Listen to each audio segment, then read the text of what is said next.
So we've talked about how energy flows through an ecosystem.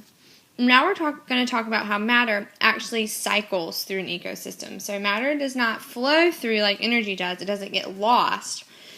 It stays the same amount and cycles through. So the way we can describe this is by looking at nutrient cycles. Nutrient cycles are elements and compounds that make up nutrients move continually through the biotic and abiotic parts of an ecosystem. There are 4 types of nutrient cycles you have to know about: the water cycle, carbon cycle, nitrogen cycle, and the oxygen cycle. The water and oxygen cycles you already know a lot about. So the water cycle we'll start with precipitation. The water cycle starts out with precipitation and it rains from the sky or cloud, goes down to the surface, and either it runs off or soaks into the ground. If it runs off, it normally goes into a body of water, and from there it's evaporated up to the atmosphere, and then it can condense into clouds in the atmosphere, and then it rains again. The oxygen cycle starts out as oxygen in the air. So the oxygen that we breathe is O2. And so we breathe that in, which is also called respiration, and then we breathe out carbon dioxide, which is CO2, and that's what plants take in to do photosynthesis, and then they let out O2, which is oxygen, and it starts all over again.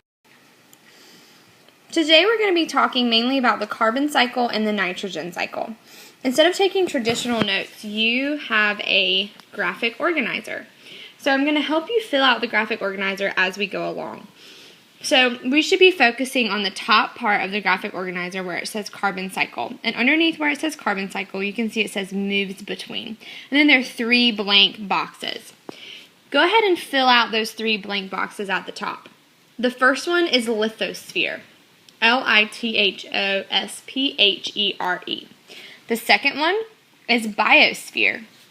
Biosphere. And the third one is atmosphere.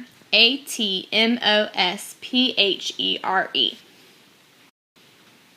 Before we can move on to really talk about the carbon cycle, we need to understand what carbon is.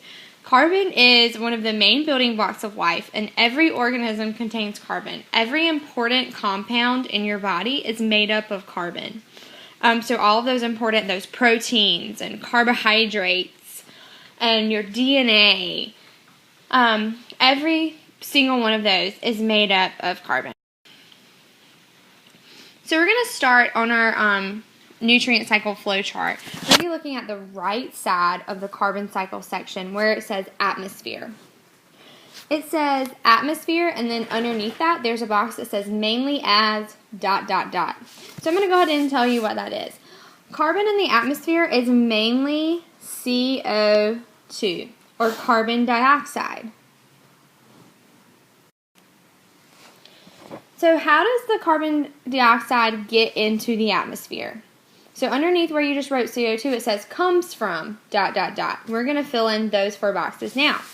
So we get carbon in our atmosphere mainly through respiration. So that's your first box. So every time we breathe out CO2. And that goes obviously into the air and up into our atmosphere. We also get carbon in our atmosphere by burning organic materials. Organic materials are like fossil fuels. So anytime that we use fossil fuels to get energy, like burning coal to get electricity, or burning natural gas, or burning, gasoline or oil in your car, you are releasing fossil fuels or burning organic material, and some of that CO2 is going to go into the atmosphere. The third way is decomposition. We already talked about decomposers. They break down dead things. So decomposition of organic material just means things that contain carbon, things that used to be alive. So when dead things break down, then that releases some CO2 as well, because there's so much carbon in us. And then the last one is volcanoes. When volcanoes erupt, we get a lot of CO2 and methane, which is CH4, released into the atmosphere, but it still contains that C. So a buildup of carbon in our atmosphere can lead to global climate change, which we're going to talk more about tomorrow. So how do we remove carbon from our atmosphere? So now we're looking at still underneath atmosphere. We're looking at the right side where it says carbon leaves by ... So the way carbon is removed from the atmosphere is first and foremost by photosynthesis. So green plants and algae take in CO2 and produce glucose, which is a carbon-containing sugar. So they take in carbon in the form of CO2 and they make this glucose stuff that acts as plant food. And then another way it's removed from the atmosphere is as rain.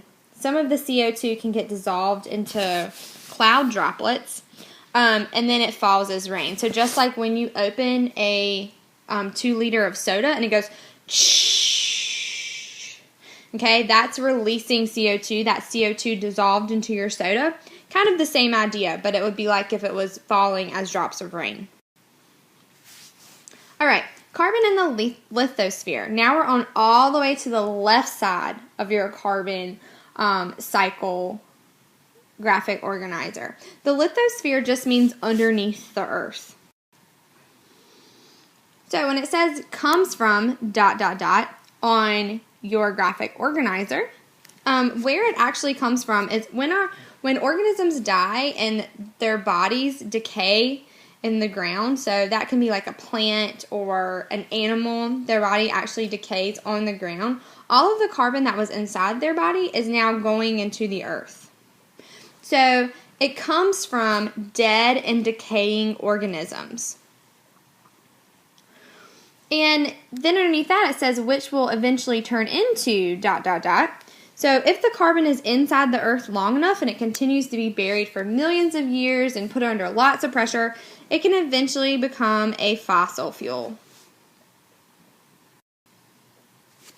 All right, last part about carbon. So carbon in the biosphere. So this is the last 2 boxes that you have we're going to fill in now. And the biosphere, remember, is just living things. So anything that's alive is considered part of the biosphere.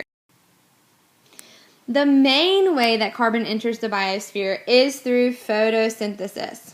We already talked about that. That's when plants suck out CO2. And remember, CO2 is C, so it contains carbon. It sucks CO2 out of the air. And then we can't do photosynthesis, obviously. We don't suck CO2. We breathe in oxygen. And so the only way that animals can get this is by eating things that have carbon in them. So the other way is from it being passed along in the food chain. So those 2 boxes that say is passed along by ... would be photosynthesis and the food chain. So now we're going to talk about the nitrogen cycle. The nitrogen cycle is the bottom half of your graphic organizer. So where it says nitrogen cycle moves between, underneath that, the first box, the one to the left, you're going to write atmosphere. And the second box, you're going to write biosphere. There's no lithosphere area of the nitrogen cycle. So first of all, what is nitrogen? So nitrogen is also in every living organism, and it makes up proteins, which is super important because that makes up our muscles, and it helps our bodies just perform lots of different duties, which we're going to talk about in a couple of weeks. And it also makes up our DNA. So you probably have already heard about DNA before and know that DNA is super important, and it holds all of the instructions for our body. So we're going to focus first on nitrogen in the atmosphere, which is the left side of your graphic organizer. In the atmosphere, nitrogen occurs as N2. So where it says occurs as, underneath that, you're going to write N2 on your graphic organizer. And it makes up 80% of the air that we breathe. So underneath where it says makes up, you're going to write 80%. So 80% of our atmosphere is made up of nitrogen. All living things require nitrogen, but we can't use N2. So my body would not accept N2. It's kind of like trying to put pennies into a drink machine.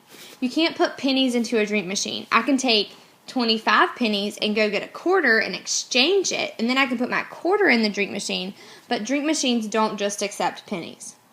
So it's kind of the similar thing, because living things only accept nitrogen in the form of nitrate or ammonia. So therefore it has to be converted somehow. So over where it says biosphere on your graphic organizer, underneath it, it says to move in, comma, into must change to, ... I want you to write nitrate or ammonia. You can write NO3 and NH3. So how then do we get nitrogen in the atmosphere and then turn it into nitrogen in the biosphere? Because we know that we can't just breathe in N2. That doesn't work. So how are we going to get the nitrogen that we need? We get this by this great thing called nitrogen fixation. So nitrogen fixation is done by bacteria. So what happens is there's bacteria that live at the roots of plants, and they are constantly changing N2 to NO3, which is nitrate. And so then after it's changed to NO3, the plants can absorb it through their roots. And then the plants can convert it to a more useful molecule. Then once it's in the plants, we can eat plants and eat things that eat plants. And then we end up getting the nitrogen too. So on your graphic organizer, it says N2 is changed by ... The answer is bacteria. So bacteria is what changes the N2. And the process is called nitrogen fixation.